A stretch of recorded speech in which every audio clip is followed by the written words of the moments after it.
Madam President, the UN Founding Charter is outdated when it comes to representation in this August Assembly.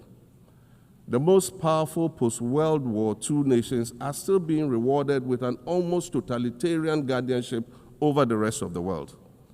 And yet, the first sentence in Chapter 2, Article 1 of the UN Charter declares that the organization is based on the principle of sovereign equality of all its members.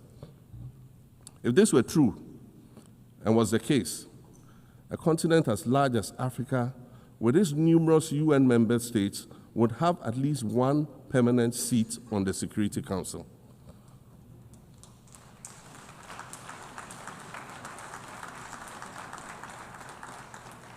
Furthermore, we believe that veto power should not be restricted to only 5 nations, nor should it be absolute. There must be a mechanism in this House for the General Assembly to challenge a veto. No single nation should be able to exercise an absolute veto to serve its own interests in a dispute.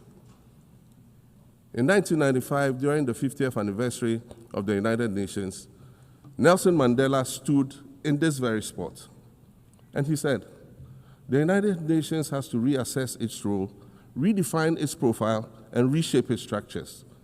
It should truly reflect the diversity of our universe and ensure equity among the nations in the exercise of power within the system of international relations in general and the Security Council in particular." I close quotations. 30 years later, we African leaders are still making the same simple request for a permanent seat on the Security Council with the power of a veto. So today, Madam President, I stand here in this exact spot and ask the world, if not now, then when?